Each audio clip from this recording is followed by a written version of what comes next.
el versículo 1 del capítulo 4 dice así la palabra de Dios: yo pues, preso en el Señor, os ruego que andéis como es digno de la vocación con que fuisteis llamados, con toda humildad y mansedumbre, soportándoos con paciencia los unos a los otros en amor, solícitos en guardar la unidad del Espíritu en el vínculo de la paz, un cuerpo y un espíritu, como fuisteis también llamados en una misma esperanza de vuestra vocación, un Señor, una fe, un bautismo, un Dios y Padre de todos, el cual es sobre todos y por todos y en todos.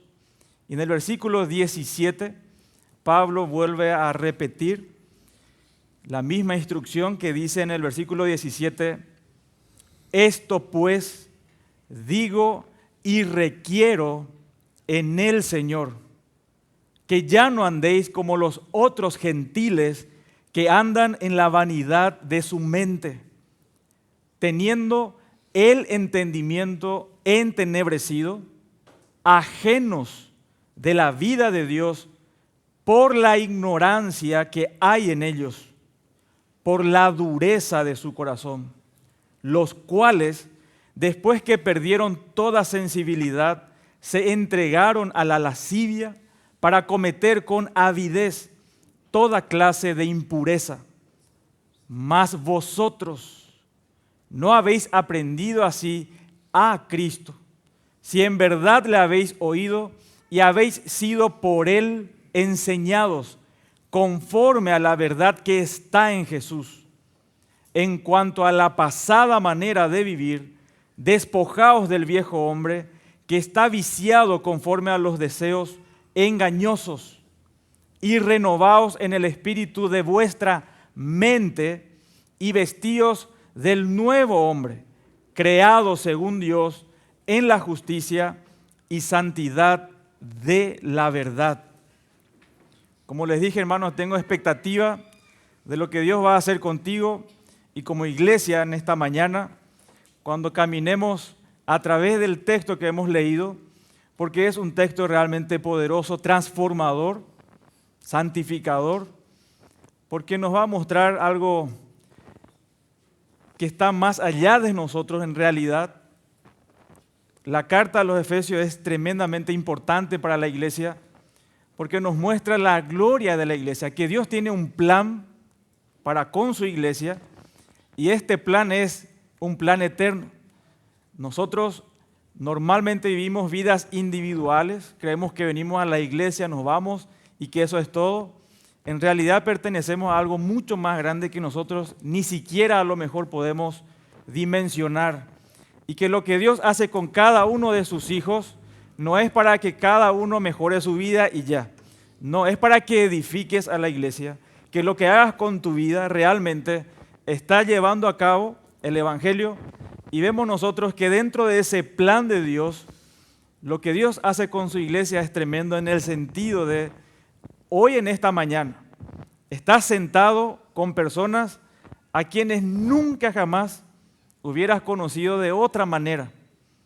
Nunca hubieses tenido trato con nadie, mucho menos amar a alguien de la manera que lo estás haciendo en esta mañana a tus hermanos. Eso es un milagro. Solamente lo puede hacer Cristo y su Evangelio. Nada más. Es la razón de por qué nosotros hoy estamos sentados y verdaderamente nos amamos entrañablemente. Por eso es que tu vida en ese sentido es importante para la iglesia. Si entendemos nuestra indignidad a medida que conocemos a Dios, vemos realmente la gravedad de nuestro pecado. Si somos indignos, sabemos, pero en el plan de Dios, para su iglesia, tu vida es importante, tu vida cuenta. Pero qué trágico es que en estos días también, a pesar de que entendemos esas verdades, nuestras vidas están a veces estancadas. Nosotros los creyentes, el único problema que tenemos realmente es nuestro pecado. Podemos pasar situaciones difíciles de necesidades extremas, pero nuestro problema es nuestro pecado. Es lo que a nosotros nos afecta realmente. No nos afecta la falta de dinero, la falta de recursos, nos afecta el pecado. Esa es la realidad con cada uno de nosotros. Y uno está batallando. Podemos fingir tranquilamente en la iglesia de que todo anda bien, que nuestra vida es perfecta, pero probablemente hay hábitos pecaminosos de los cuales no podés liberarte. Sinceramente tenés en tu corazón el hecho de agradar a Dios, conformarte a la imagen de Cristo, pero parece que no se puede. Volvés al mismo ciclo de pecado una y otra vez y parece que estás empantanado en el pecado y no podés salir. Conocés las verdades gloriosas del Evangelio, pero estás atrapado. Y el problema probablemente, y es el deseo de mi corazón que entendamos en esta mañana, probablemente nosotros nos saltamos un paso muy importante en nuestra vida cristiana. Porque cuando entendemos el Evangelio, lo primero es, ¿qué tengo que hacer ahora? Y probablemente o realmente lo que la palabra nos dice no es qué tenés que hacer enseguida. No, es algo que tiene que ver con la mente. Es algo que nosotros debemos asimilar. Y no siempre asimilamos las verdades de una. No siempre se cae la ficha a nuestra mente de una. Por ejemplo, uno que está casado, de repente ya lleva 10 años de casado, pero todavía no se enteró, no asimiló que sí está casado. No es tan fácil asimilar eso. No porque tenga un anillo en su dedo, comprende el compromiso de por vida que tiene una persona con la otra persona. Algunos hablan de que tienen 2 billeteras, mis amigos, tus cosas, mi libertad, mi espacio. Nunca entendió que ya no tiene eso, que es una sola carne. No siempre uno entiende las verdades de una, no siempre asimilamos esas verdades. Y esta verdad que vamos a estudiar hoy, este primer paso importante, no siempre los hermanos lo asimilan. Y recordad que tu vida individual contribuye a la vida de la iglesia, que es este testimonio corporativo de la eficacia del Evangelio. Y este primer paso importante en nuestras vidas es que vos entiendas quién eres en realidad en Cristo. Tal vez tranquilamente me podés responder, sí, ya fui perdonado, justificado, está bien todas esas verdades, pero la realidad no golpea tu corazón. Estás viviendo a tu manera, no estás viviendo de acuerdo a lo que realmente sos en Cristo. Y este es el primer paso y fundamental en nuestra vida cristiana que debemos asimilar y recordar. Toda verdad de la Biblia no lo entendemos por nuestra capacidad de razonar. Esa es obra del Espíritu Santo de Dios que ilumina nuestra mente y sella las verdades de la palabra de Dios y transforma nuestro corazón. Ese es el primer y principal paso que como creyentes debemos nosotros entender. Ese primer paso es importante, los primeros pasos importan. ¿Quién de ustedes hoy tienen los manuales de instrucción de una heladera? ¿Quién leyó jamás en nuestros tiempos? Habrá algunos que otros, no digo todos, tiene la instrucción, manual de instrucciones de su teléfono celular, eso se tira. Ahora traen código QR para eso, porque saben que no vas a leer y a lo mejor protegen a algún árbol por ahí, ¿verdad? Pero en realidad esa es nuestra situación también con la Escritura. No saltamos los pasos. Y lo que vamos a ver en esta mañana justamente es quiénes somos en Cristo. Ese es el primer y más importante paso de nuestra vida de santificación. Y lo que vamos a dividir nuestro texto en 2 partes, sencillo. Porque Pablo, en los versículos 17 al 19, nos va a mostrar claramente quién ya no sos, quién ya no eres. Y los versículos 20 al 24 nos va a decir la necesidad que tenemos de saber quiénes somos en realidad, quiénes ya no somos y quiénes somos verdaderamente en Cristo. Solo son 2 partes, así que veamos el verso 17. Acompáñenme, por favor, verso 17. Y Pablo inicia de esta manera. Esto pues digo y requiero en el Señor, que ya no andéis como los otros gentiles. Una pausa ahí. Pablo tuvo que dar esta afirmación con el mayor énfasis posible y lo hace de manera solemne. ¿Por qué razón? En la versión de las Américas nos aclara un poquito más el sentido, donde dice en la versión de las Américas, esto digo pues y afirmo juntamente con el Señor. ¿Acaso no era suficiente con su autoridad apostólica decir, esto no hagan más? De esta manera ya no vivan. ¿Por qué tiene que traer al Señor con Él y decirle junto con el Señor? Lo que le estamos diciendo es con el Señor Jesucristo esta verdad. Porque no es una verdad fácil de digerir y de asimilar. No es tan simple aceptar este hecho. Porque nos conocemos, sabemos cuán pecadores somos. Pero la realidad es que porque vos estás en Cristo, tenés una nueva, totalmente distinta identidad. Y Pablo tuvo que desatascar a los creyentes de Éfeso, que también les dificultaba creer esta verdad.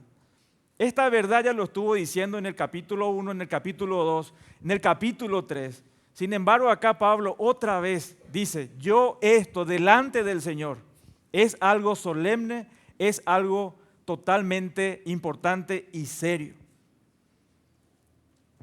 Y hermano, no sos el único que estás atrapado en algún hábito pecaminoso o probablemente no sos el único que no entendés o no comprendés todavía tu posición en Cristo.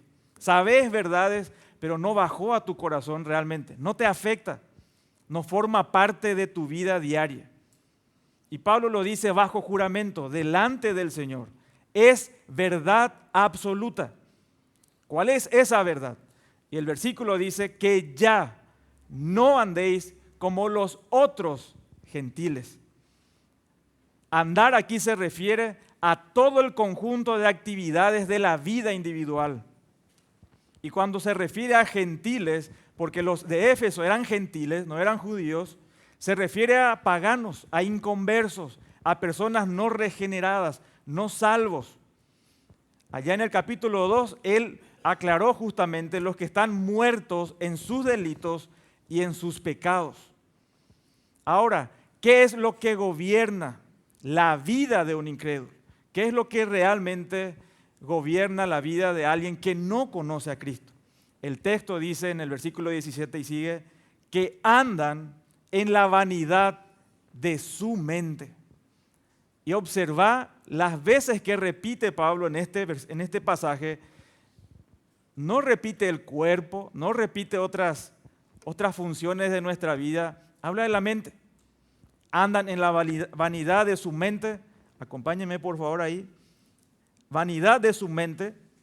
Después dice, tienen el entendimiento entenebrecido. ¿Qué indica esto, hermano?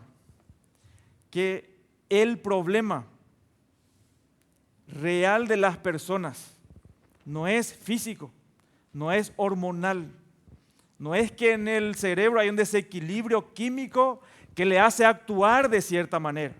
No, señores, Pablo no dice eso acá. Lo que Pablo dice es que el ser humano sin Cristo tiene un problema mental.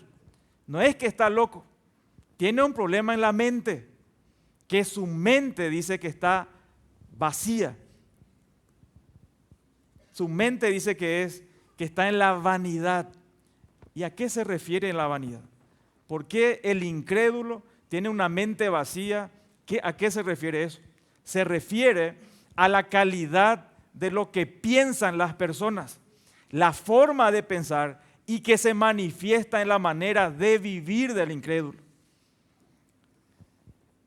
Y es que el incrédulo está orientado no a lo eterno.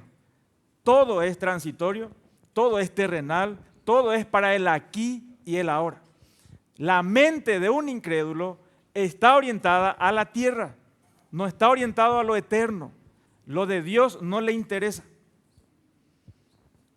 El incrédulo no puede pensar nada valioso para la eternidad.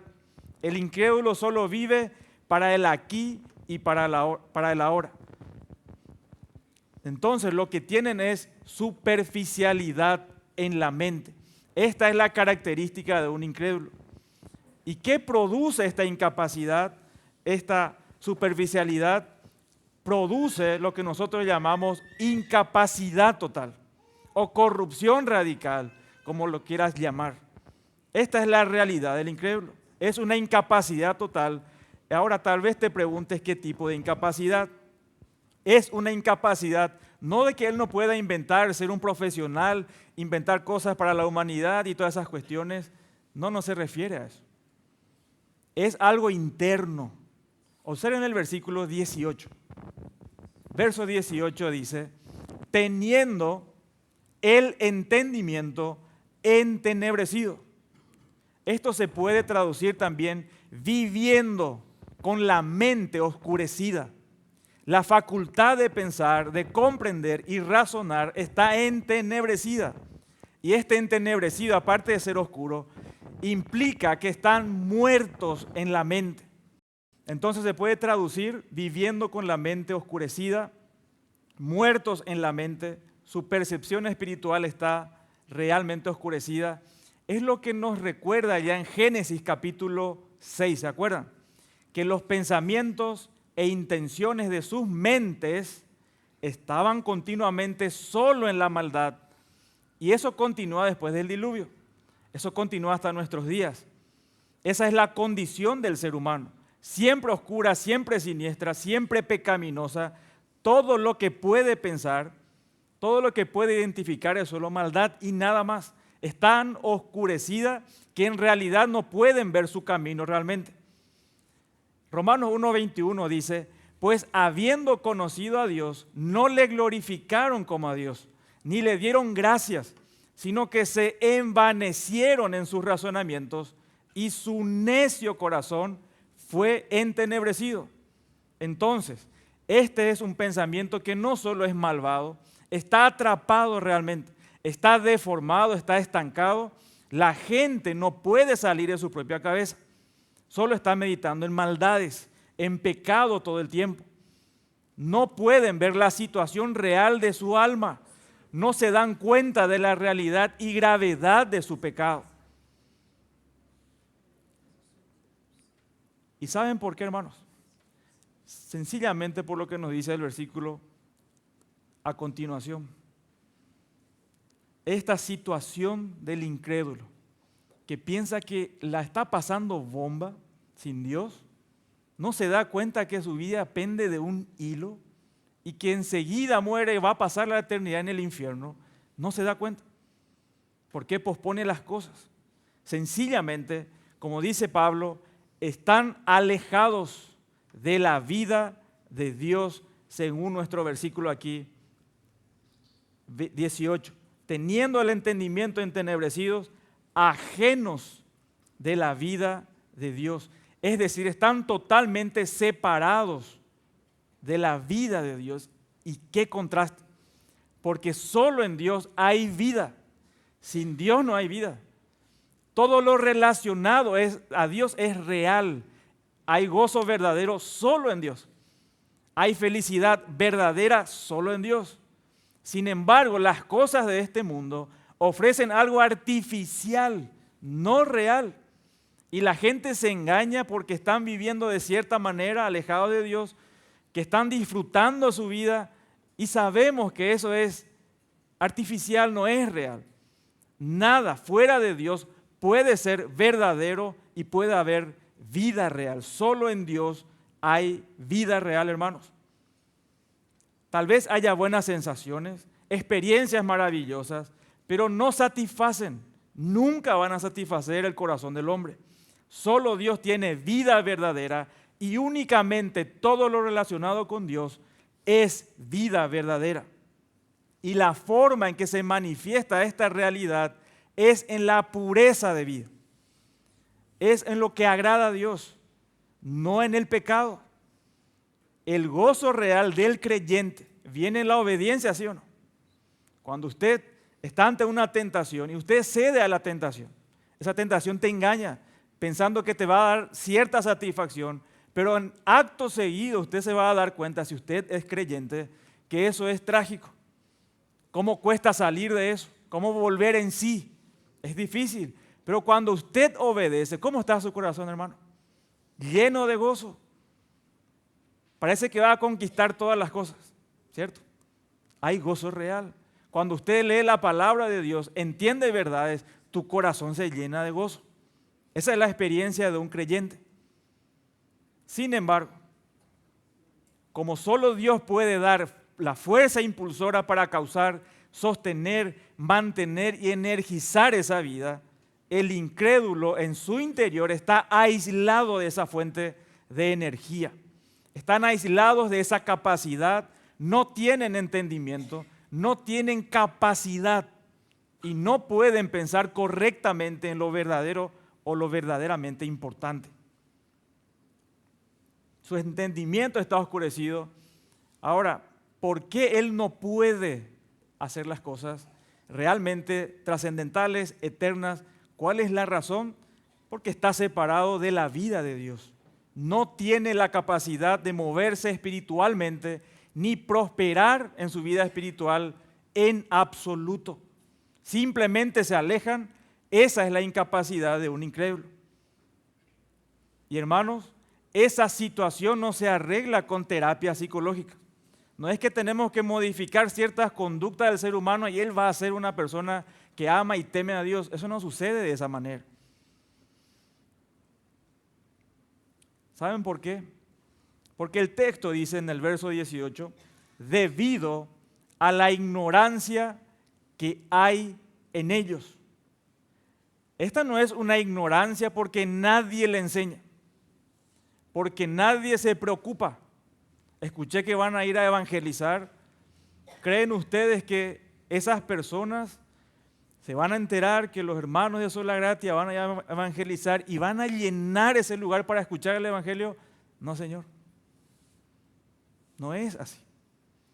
Esa ignorancia es intencional.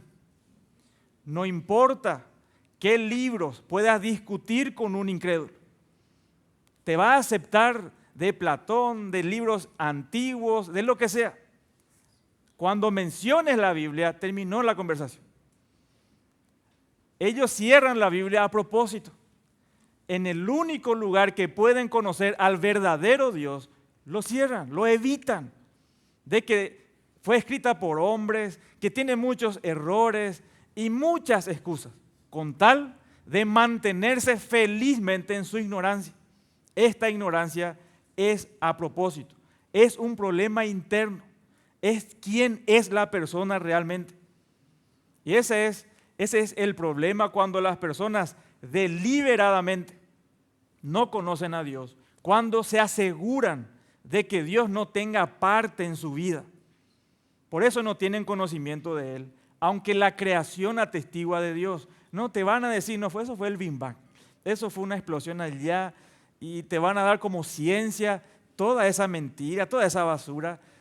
No, la Biblia es la verdad, hermanos. Escapan de Dios intencionalmente, suprimen la verdad realmente, y eso es con injusticia. El incrédulo entonces deliberadamente se aleja de Dios, aleja a Dios de su vida. A lo mejor tenés familiares a quien de verdad, por quien de verdad te preocupas, querés que conozca al Señor, pero te evita. Vamos a la iglesia este domingo, justo me salió algo, justo hay reunión de padres, justo hay esto, lo otro, justo hay rally, justo hay deporte. Algo sucede para evitar encontrarse con Dios. Eso es intencional. Esto no es sin querer, eso es intencional. Este es un problema completamente de la voluntad, es un problema completamente de la mente, es un problema completamente de la predisposición de su corazón. Y como les dije, eso no es por ignorancia, que Dios no se preocupa por él. No, Señor. El texto dice que esta ignorancia es debido a la dureza de su corazón. Él lo endurece, Él lo hace a propósito. ¿Podés notar, hermanos, qué tan profundo va esto? Esto llega al corazón mismo, a quien verdaderamente es la persona. Es su verdadera identidad, no la que finge ante la gente. No nos hacemos ilusiones los pastores de que todos los que asisten a la iglesia son creyentes. Es probable que no lo seas. Por eso Pablo, vez tras vez, dice a la iglesia, examínense si están en la verdad. Porque es posible que no. Es posible que estés fingiendo. No sé con qué intención estás viniendo a este lugar, pero es posible que no le conozcas al Señor realmente. Y eso es algo intencional, es por tu dureza del corazón. Y no tenés malos pensamientos solo porque tuviste malos hábitos o mala educación. Tenés malos pensamientos porque eso es lo que vos sos. Eso es lo que es el incrédulo, que es malo. ¿Y qué significa esta dureza de corazón? Dureza significa terquedad. Terquedad. Alguien que no admite que nadie pueda cuestionar sus criterios. Y cuando habla del corazón, no es el corazón que bombea sangre. Se trata de vos, de la persona inmaterial. Estamos hechos de carne y algo inmaterial. No, está hablando de lo que vos sos realmente. De lo que cada uno de nosotros somos.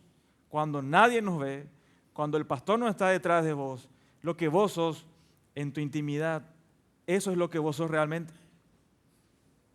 Y es toda la actividad mental, moral, incluye también sus elementos racionales como emocionales. Y la Biblia declara, hermanos, que la depravación humana halla su asiento en el corazón, en lo que es la persona. Porque ese principio de pecado está centrado en la vida interna del hombre. Por eso contamina todo lo que hace. Y no va a donde debe ir porque es terco. Así éramos nosotros antes de conocer a Cristo. ¿Sí o no, hermano? Y probablemente los peores. Somos personas duras, obstinadas. Nuestro corazón es obstinado, resistente, es terco e impenetrable. Y esa es la idea aquí en este pasaje. Y entonces vemos que tenemos el problema de nuestro entendimiento, no tenemos capacidad. Básicamente el incrédulo, ¿qué hace? Cancela a Dios en su ignorancia, es insensible en sus corazones. Y no solo es un problema mental, como ya les dije, llega a algo profundo en su vida, es su ser mismo. Ahora, preguntémonos, pensemos, si lo de adentro está podrido, ¿qué creen ustedes que se va a manifestar afuera? ¿Qué es lo natural que se va a manifestar afuera? Y el verso 19 nos aclara.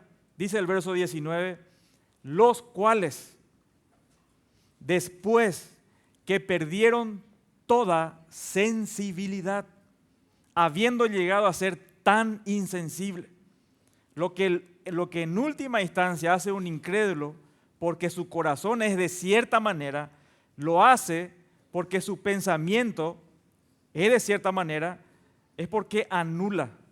El incrédulo anula conscientemente cada uno de sus sentidos espirituales, su conciencia. Cuando habla de sensibilidad, significa estar tan acostumbrado que a uno no le molestan las implicaciones de lo que está haciendo. No le viene ni le va, no le importa. ¿Estás ofendiendo a Dios? Sí, no hay problema.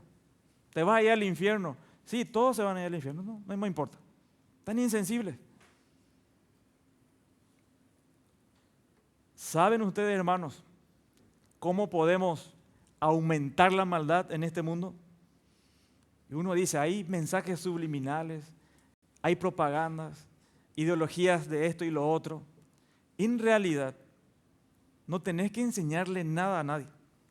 Solamente tenés que darle permiso. Darle permiso a las personas y van a sacar lo que hay en su corazón. ¿Qué le dijo la Alemania nazi a los alemanes? Pueden matar judíos. ¿Y qué hicieron ellos?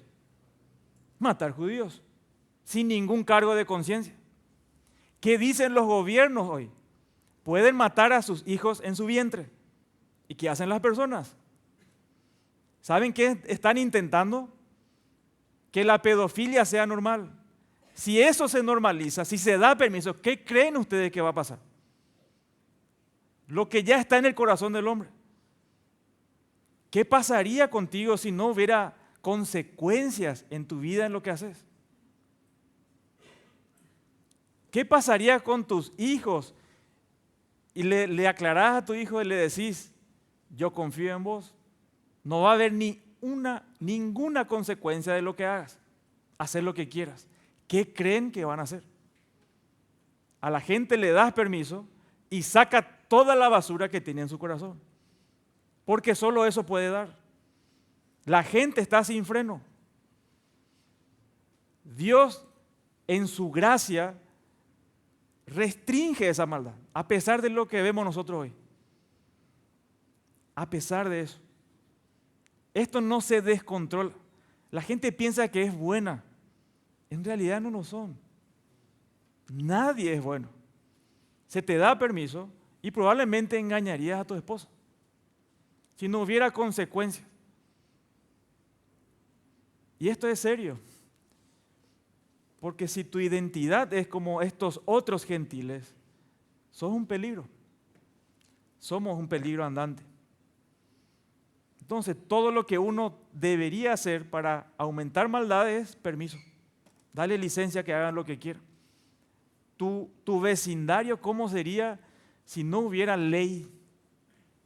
¿Dormirías tranquilo? Probablemente tu vecino te va a matar, se va a apropiar de tu casa sin problema. Eso van a hacer. Ese es el corazón del hombre. Están insensibles. La conciencia de la gente ya está oscurecida, endurecida, ya se volvió insensible. La conciencia, que es el mecanismo interno que restringe el pecado, está descontrolado. Está insensibilizado, encallecidos. La gente, hermanos, va a hacer lo que ya está en su corazón y lo va a manifestar externamente. Y ellos van a perder totalmente el control.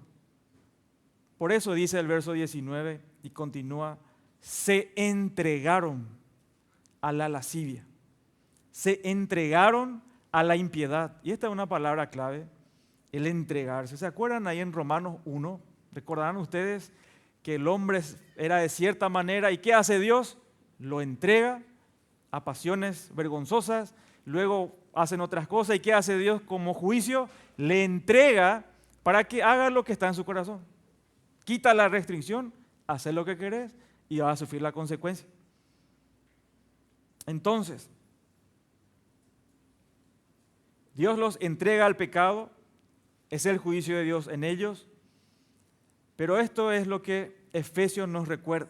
También se entregaron a sí mismos, se lo hicieron a sí mismos, perdieron completamente el control, se entregaron para que algo más lo controlara. Si usted analiza todas las situaciones del mundo, cuando la palabra de Dios nos dice no ames al mundo, nosotros podemos identificar eso, el mundo de la moda, el mundo de la música, el mundo del arte, el mundo de esto, eso es con lo que compone, ese es el sistema del mundo. Y usted va a notar que todo va tendiente ¿a qué? A la santidad, hermanos, no, a la impureza. Cada vez más lascivo, cada vez más grosero, se entregan a la lascivia. Hacia ahí va el hombre, hacia ahí va el corazón del inconverso. Y esto no lo hace con cargo de conciencia, le encanta, lo hace a propósito. Por eso dice la Escritura, se entregaron a sí mismos a la lascivia para cometer con avidez. La palabra avidez aquí significa avaricia. Y usted sabe cómo es una persona con avaricia. Nunca se contenta con poco, ¿cierto? Nunca es suficiente. Y el pecado es así. Nunca es suficiente. Siempre lleva a más pecado, más profundo y lo más profundo que se pueda. Va a exprimir todas las situaciones y formas de pecado y formas de maldad hasta sacarle el jugo máximo de eso. Esa es la condición del corazón del hombre. y lo hace a propósito, lo hace con gusto, no le importan las consecuencias. Y este es el mundo siempre que se le da permiso. Cualquier tipo de pecado que exista, simplemente se van a lanzar de cabeza, simplemente. Y así es como funciona el pecado, y hay una incapacidad total para hacer lo correcto. Entonces, todo lo que puedes hacer es lo que está mal, y lo hacen con absoluto deseo, con absoluto entusiasmo y con intensidad y de manera sin restricciones. Eso es lo que hace el incrédulo. Hermanos, ¿ves por qué Dios tiene que regenerarnos para que creamos? ¿Quién en todo el mundo, en su sano juicio, si es que lo tiene, con esa mente tan oscurecida, podrías pensar que puede venir a Cristo por cuenta propia? ¿Quién? Imposible, no hay forma, porque el incrédulo siempre está corriendo en dirección opuesta a Dios. Está tratando intencionalmente de no conocerlo. ¿Cómo alguien va a conocer a Dios si está tratando voluntariamente de evitarlo? No es posible. Necesitamos la gracia de Dios, necesitamos a Dios. Y eso solo te muestra cuán bondadoso, cuán poderoso es Dios para apoderarse de nuestra vida, hermanos. Porque eso es lo que Dios hizo. Dios se apoderó de nuestras vidas. No es que yo estaba buscando a Dios y Dios dice, bueno, ya que Él estaba buscando, me voy a ir a encontrar con Él. No, Señor, Él tuvo que atraparme a mí. Nadie viene al Padre. Cristo dijo, nadie viene a mí si el Padre no le atrae. Y eso no es atraer con una invitación, con caballerosidad, no. Él nos atrapó, hermanos. Hasta con violencia. Y probablemente tenga cicatrices de esa situación. De por qué viniste a Cristo. No fue que diste el primer paso. No, Señor. Dios hizo brillar la luz del Evangelio en esta oscuridad tan tremenda y nos transformó. Pero no perdamos el punto del pasaje. Y el punto del pasaje es que el incrédulo es totalmente incapaz de agradar a Dios. Lo que Pablo está diciendo aquí, en estos versículos 17 aquí al 19, es que el incrédulo es totalmente incapaz de agradar a Dios, de vivir para Dios. Eso es lo que está probando el texto. Pablo nos acaba de demostrar, sin embargo, si vos sos creyente, no es tu caso. Por eso es que ya no podés poner excusa, que yo no puedo evitar la ira, no puedo evitar esta lujuria, no puedo evitar la pornografía, que es un flagelo entre los creyentes, que probablemente la mayoría de los jóvenes están metidos en eso. Y es terrible, no puedo dejar esa adicción. No, Señor, ¿por qué estás pensando como un incrédulo? Eso es pensar como un incrédulo, no como un creyente. Eso es mentira, sí podés evitarlo. Sí podés agradar a Dios y sí podés agradar a Dios intencionalmente, porque el creyente tiene esta situación y es la gracia de Dios. El creyente está ante una tentación y no es que cae como si nada, no se resbala tan fácilmente, sino que hay algo que te refrena y te indica que eso es pecado y acá está la obediencia a Dios. Hay un freno. Esa es la capacidad que Dios nos da a nosotros, de poder rechazar tentaciones, situaciones. Ahora, si nunca te arrepentiste de tus pecados y nunca creíste en Cristo como tu Señor y tu Salvador, con total seguridad este es tu caso. Este es absolutamente tu caso. Entonces, ¿cuál es la primera fase que nosotros entendamos? ¿Quiénes ya no somos? Por eso Pablo dijo, esto testifico en el Señor, que ya no vivas en la vanidad de tu mente. Y si está diciendo no puedo hacerlo, está hablando como un incrédulo.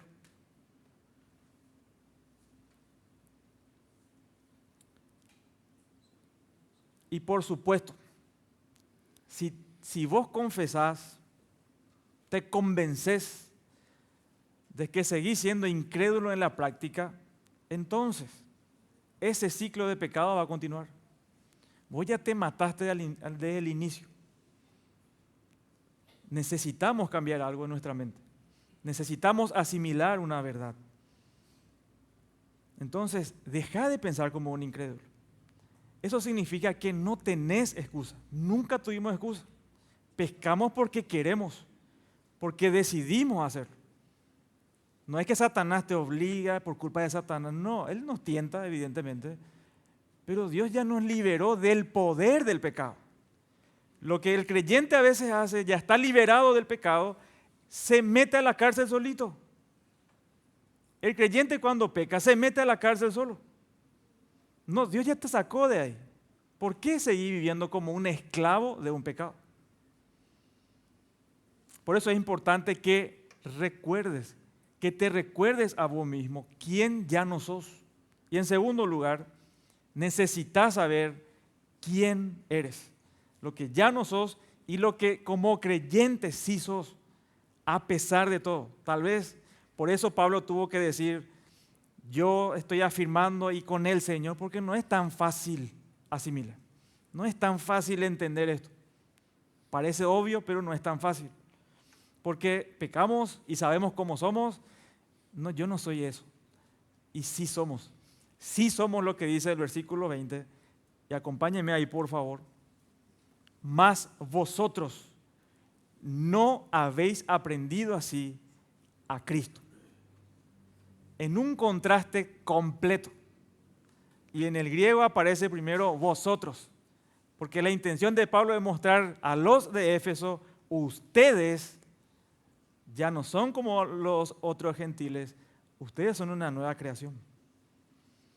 Mas vosotros no habéis aprendido así a Cristo. Y este verbo es un verbo en pasado y se refiere a tu conversión. La palabra aprendido significa discípulo. Y hermanos, este es el primer acto de discipulado que todo creyente experimenta. El primer acto de discipulado es aprender a Cristo en la conversión, ser confrontado por Él. Y observen por favor este pequeño detalle. Esto es importante, es clave, porque ahí en el texto nos dice, ustedes aprendieron de Cristo. ¿Cómo dice nuestro texto, hermanos? A Cristo. Hay una diferencia, ¿verdad? Se aprende de personas, pero no se aprende a una persona. Así no se usa ese verbo ahí. Sin embargo, aquí pone ese verbo y el objeto intencionalmente. Pablo dice, ustedes aprendieron a Cristo. Nunca se trata de aprender de una persona, sino a una persona. No es tener datos sobre Cristo, tenés información correcta sobre Cristo, tenés la doctrina correcta acerca de Cristo. Todo esto es importante, evidentemente, pero es más que eso. Lo que está diciendo aquí es, aprendiste a Jesús. Es decir, tuviste un encuentro personal con Él. Tuviste un encuentro personal con Él.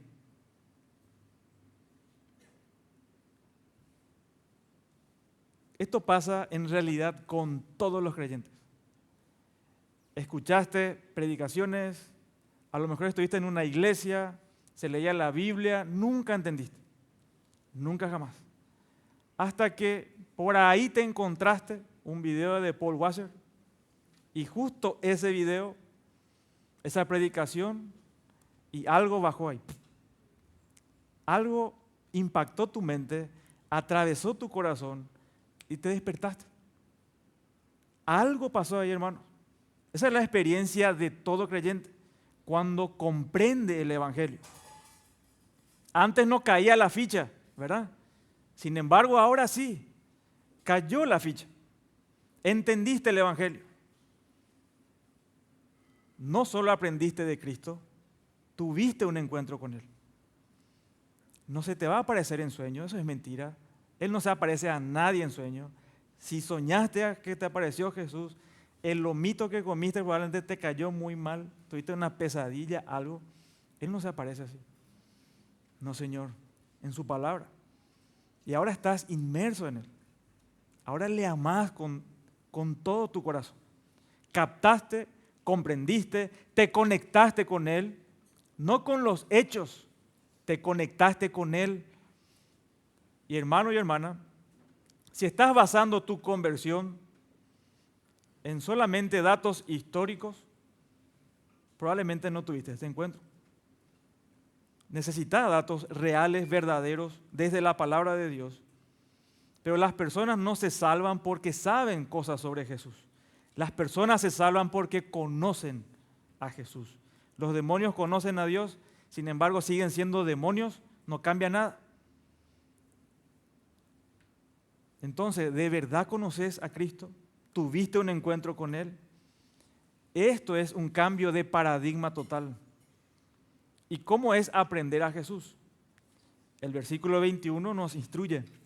Dice el 21, este encuentro, dice, si en verdad le habéis oído y habéis sido por Él enseñados. ¿Qué es lo que está diciendo aquí Pablo? ¿Se acuerdan de Juan capítulo 10? Mis ovejas, ¿qué hacen? Oyen mi voz. Mis ovejas oyen mi voz.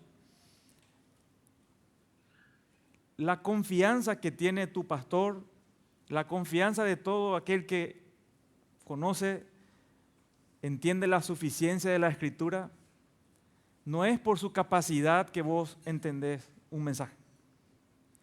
Realmente cuando alguien está exponiendo, y para mí siempre es un gozo, siempre observo, y me asombra porque no es capacidad de nadie acá, que alguien está exponiendo una verdad y la gente dice, sí, ahora entiendo. Ahora escuché esto. Ese no es normal, hermano. Vos estás escuchando a Jesús. Estás escuchando la voz de tu Salvador. Sencillamente eso. No menosprecies eso. Esa es la manera de aprender a Jesús. Le habéis oído y habéis sido por Él enseñados. No es que se te apareció.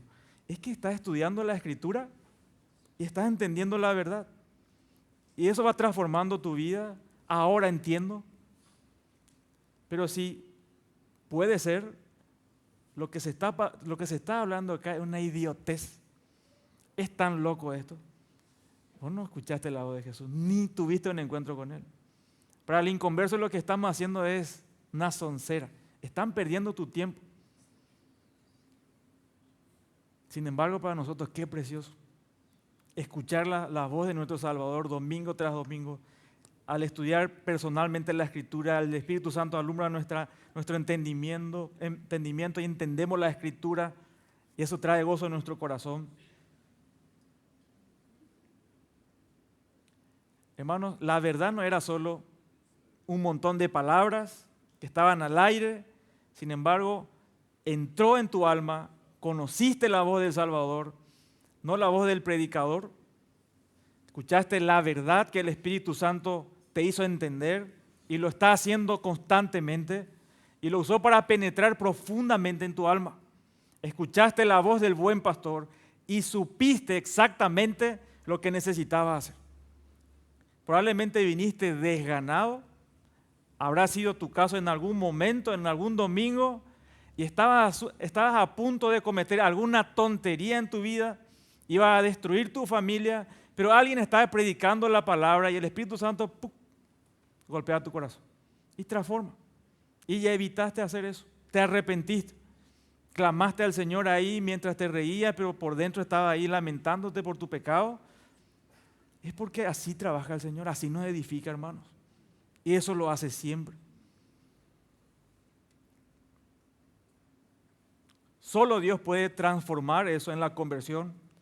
Y no solo tuviste esa experiencia subjetiva, ¿sí? Tuviste una realidad objetiva. Observa el resto del verso 21. Dice, y habéis sido por Él enseñados. No solo sentiste la verdad, te conectaste con la verdad cuando escuchaste la voz de nuestro Salvador, conociste la verdad. La doctrina sí importa. Te enseñaron exactamente todas estas diferentes realidades. Esta mañana escuché ahí en el pasillo, alguien estaba enseñando aquí y estabas aprendiendo realidades. Y para vos no era una tontería. Estás aprendiendo, ¿sí? Estás conociendo la verdad y no hay dudas. Se te instruyó acerca del Evangelio, se te instruyó acerca de todo lo que conlleva el Evangelio y por primera vez en tu vida, dejaste de repetir como lorito, como dicen la gente por ahí, sí, Jesús murió por todo el mundo. No estoy hablando de universalismo ni nada de eso, sino el creyente sabe, conoce y entiende que Cristo murió por él, no por otros, por mí murió. Yo ya no repito que murió por todo el mundo, yo me encuentro solo con él, porque todos nosotros los creyentes nos encontramos solos frente a la cruz siempre, siempre solos. Y ahí en donde vemos a nuestro Salvador clavado en esa cruz y por primera vez entendemos que fue por nosotros, que fue mi culpa, que Dios lo está aplastando por mí, no por otros. Yo soy el culpable del por qué está en la cruz. Eso por primera vez lo entendemos. El creyente, todo creyente pasa por la cruz, solo, individualmente, no en general, individualmente. Y ya no era una locura. Y encima ya no pensás que el pecado fue un error de tu vida. No, Señor. El pecado no es yo era drogadicto, yo golpeaba a mi esposa, yo era borracho. No, el pecado es mucho más serio que eso. Es una ofensa al Dios Santo, que tuvo que hacer eso por todos esos pecados que yo estaba cometiendo. No es poca cosa. Entiendo por primera vez esa verdad y eso impacta el corazón. Y eso nos vuelve, nos muestra cómo somos. No nos creemos dignos, no nos creemos buenos. Hace rato dije, el ser humano es malo. Y tal vez estás pensando, pero no somos tan malos. Pero delante de la cruz sí sabes lo malo que somos. Y fue por nuestro pecado. Por primera vez sentís el peso de tu pecado, tenés convicción de pecado. Y ya no le culpás a nadie de tu tragedia, sino solamente y exclusivamente vos sos el responsable de tus pecados. Porque si no es así, no podés ser salvo. Porque Cristo muere por pecadores.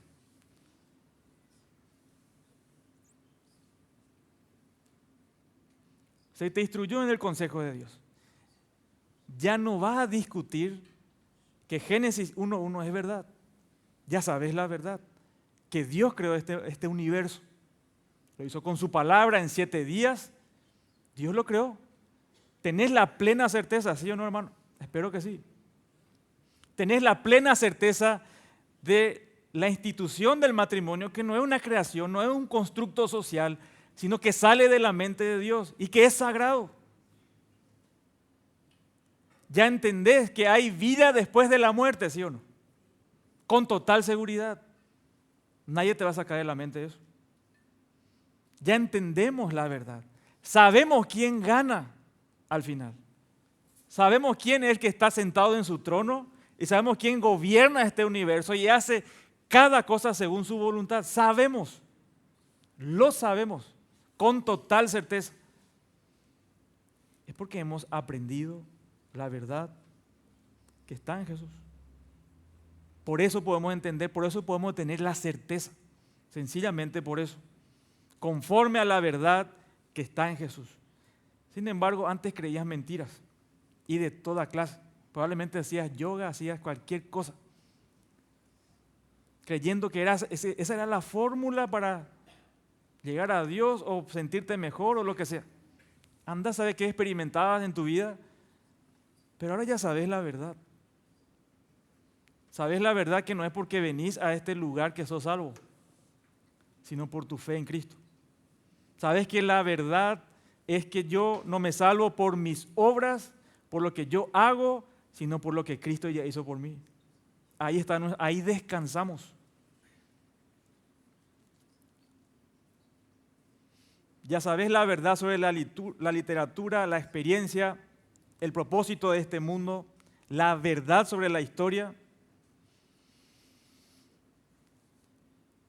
Y hermanos, Noten por favor lo que dice la frase final del versículo 21.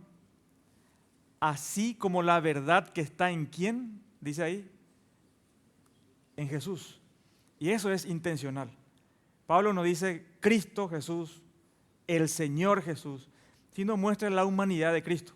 Esto es a propósito para mostrarles que sí, ese cambio de paradigma, cuando uno conoce la verdad, la vida cambia. Realmente uno puede agradar a Dios.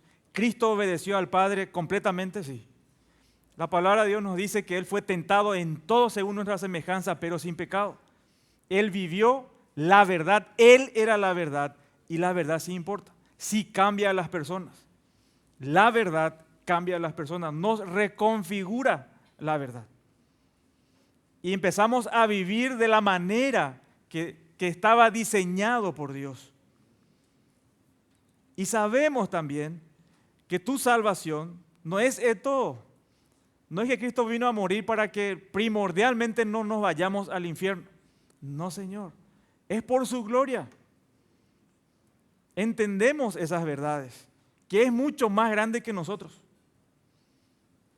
Y la verdad cambia todo. Entonces, hermanos, es un cambio de persona. Y esa es la manera mejor de decirlo, es un cambio de persona. Observen conmigo el verso 22. Ya estamos aterrizando, espero. El verso 22 y hasta el final. Dice, en cuanto a la pasada manera de vivir, despojaos del viejo hombre. Y quiero llamar la atención en este punto del viejo hombre. Les pregunto, ¿quién es el primer hombre? El primer hombre es Adán. Estábamos en Adán muertos en delitos y pecados sin poder agradar a Dios. Pero acá nos dice que ya no estamos en Adán. Estamos en alguien nuevo. En el segundo Adán, que es Cristo. Y observa por favor que el verbo que se va a utilizar va a estar en pasado. El yo, el viejo yo, como dice la gente, la vieja mentalidad, el viejo hombre, a veces se quiere psicologizar eso, pero no le hace justicia. En realidad habla de la identidad, de una identidad anterior. Y despojate deja de lado esa identidad. Ya no te pertenece. Y nosotros entendemos que cuando alguien se identifica como algo, eso es poderoso, ¿sí o no? Hay gente que se mutila porque cree que nació como hombre y dice, no, yo ya no me identifico como hombre, entonces se mutila. O mujeres que dicen, no, yo me identifico como un hombre. O personas que se identifican como un perro. Y actúan de esa manera. Y gastan dinero y van a gastar de todo porque se identifican de cierta manera. Porque eso es impactante, eso es serio. Y la gente hará todo tipo de extremos socioeconómicos porque se identifica de cierta manera. La identidad es poderosa. Y esto es lo que Dios ha dicho. Deshacete de lo viejo, esa vieja identidad se ha ido. ¿Y de qué tipo de identidad estamos hablando? ¿Qué tan definitoria es? Pablo nos ayuda a entenderlo. Dice el versículo 22, que esta es una identidad que te corrompió, que esa es la actividad principal de esa identidad, que solo condujo a una mayor degradación cada vez más y más. Y observen lo que sucede, que la identidad no es solo una actividad, se basa en deseos. Y eso es según la lujuria, según esos deseos del corazón. Y hay un estándar que cada identidad tiene. Y el estándar de una identidad malvada es engaño. Es el engaño. Por eso Pablo habla acá de deseos engañosos. Vos ya sabés las consecuencias del pecado. Vos ya sabés que va a traer a tu vida eso. Porque es un deseo engañoso, es una trampa. Ya sabemos que es una trampa y que va a haber una consecuencia. Son deseos engañosos, mentirosos. Que esa mujer a quien conociste te va a dar más gozo, más placer, es un deseo engañoso, es falso, va a destruir tu vida y tu alma eso. La identidad define todo, hermanos, Y esta identidad de esa antigua forma de vida, esa vida ya se acabó, ya se fue, tenés que dejarlo de lado, no podés volver a eso, es ilegal que vuelvas a ello y es peligroso que vuelvas a ello. Hermanos, tenés una antigua identidad y eso ya se fue. Tenés una antigua vida que ya se acabó, no podés volver a eso. Es peligroso, eso ya se acabó, hermanos. Te desconectaste de eso. A lo mejor decir, pero siento el resto, el pecado remanente, sí entendemos. Vamos a pelear con eso hasta el día de nuestra muerte. Pero lo importante es que entendamos que nosotros ya no manda nuestra vida eso. Nosotros sí. Tenés una segunda oportunidad, no lo desperdicies. Observen el 24, verso 24. Primero que lo viejo se acabó con todos sus deseos, sus metas, todo su empoderamiento se ha ido atrás, ya pasó. Y el 24 nos dice por eso, que te vistas del nuevo hombre y vestidos del nuevo hombre. Vestirse implica tomar las características, virtudes, intenciones de la nueva persona. Y esta nueva persona, vos no te hiciste a vos mismo, porque acá nos dice que fuiste creado según Dios. Y esta palabra es impresionante.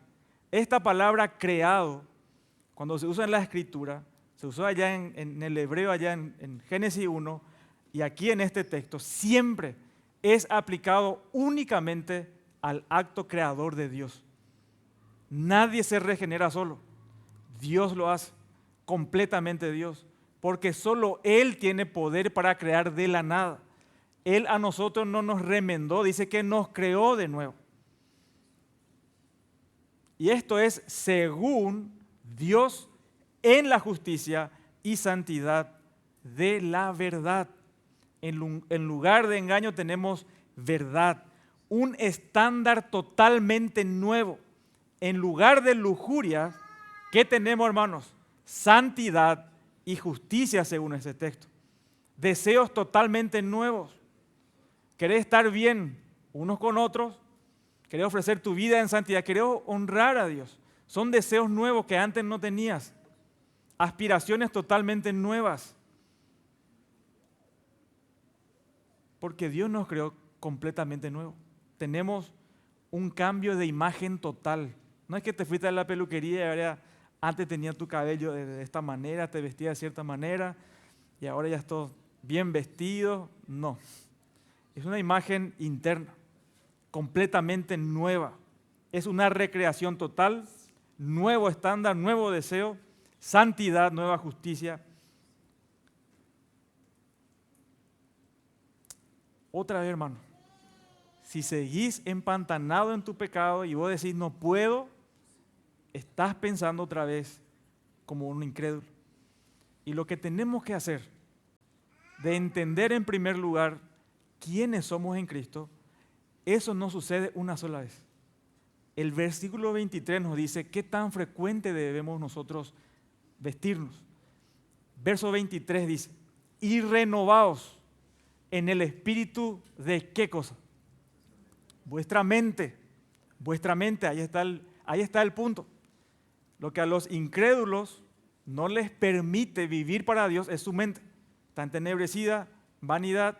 Lo que al creyente le permite vivir para Dios es por lo que él tiene. Tiene una mente nueva. Tenemos la mente de Cristo, sabemos la verdad. Es algo nuevo, hermanos. En la versión internacional dice así. Lo leo porque nos aclara en este espíritu de la mente, porque se refiere a la actitud. Y se refiere a la actitud de la mente. Y es lo que vos tenés que saber todo el tiempo. En esta sección, el verbo, en la otra sección por lo menos los verbos estaban en pasado, aquí está en presente. Y este es un presente continuo.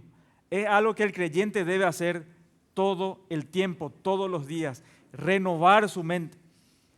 Tenés que volver todos los días a la calidad de vida de tu nueva vida.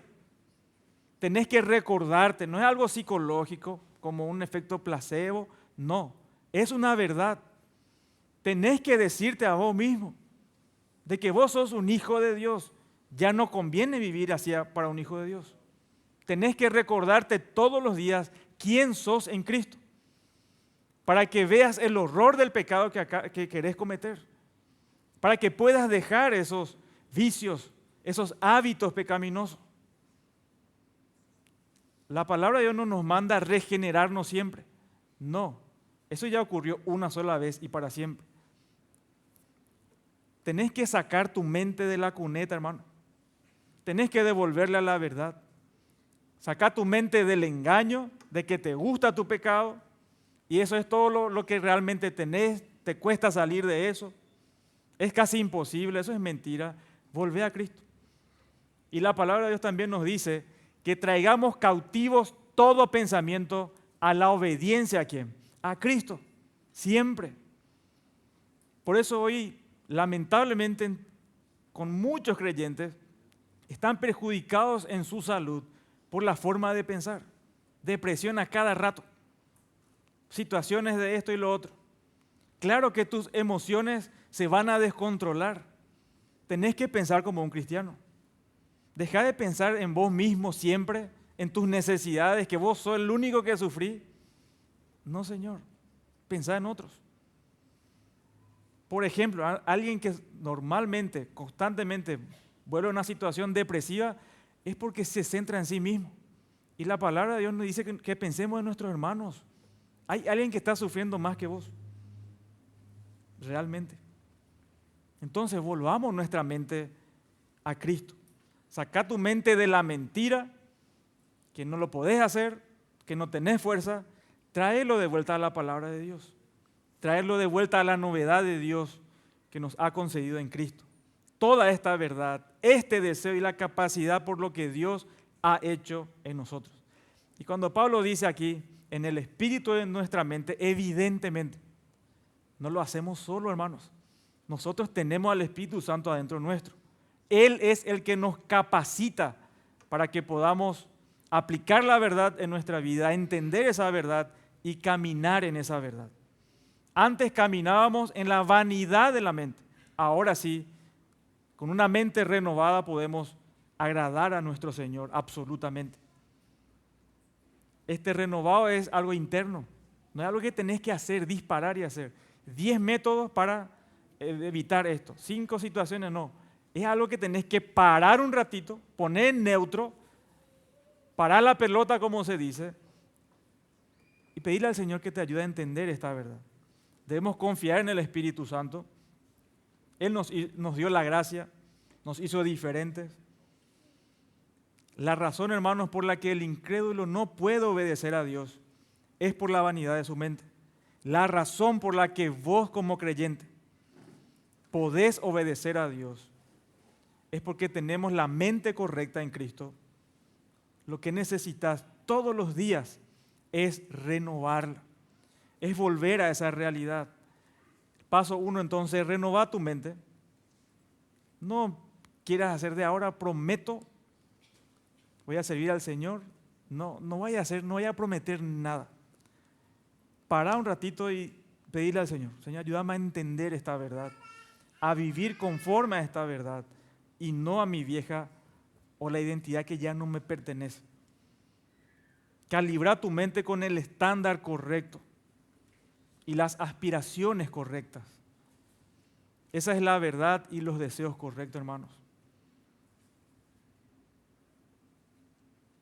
Esa es la clave para que nuestra vida pueda ser santificada, podamos crecer en nuestra santificación. Y si querés que tu vida cuente, si querés que tu vida desempeñe este papel importante que Dios te otorgó para su iglesia, que en este plan más grande que nosotros debemos renovar nuestra mente, vivir para el Señor, agradarle al Señor. Recordá que tu vida individual sí importa. Los medios de gracia que el Señor nos da sí importa. Si vos no lees tu Biblia, es una tragedia en tu vida. Vos estás en pecado. No lees tu Biblia, estás en pecado. No funciona de otra manera. Podés poner la excusa de tu trabajo, estás cansado, historieta, porque no hay nada más importante que eso. Nada de lo que hagas en tu vida es más importante que tu relación con Dios. Nada suplanta. Si no estás en comunión con Dios, lo que hagas no sirve. Ni con tus hijos, en tu familia, en nada. No sirve, porque no es eterno. Solamente lo que está relacionado con Dios es vida verdadera. Que el Señor nos ayude a entender su verdad, a vivir conforme a esta verdad, para la gloria de su nombre y el bienestar de su iglesia. Amén, hermanos. Amén.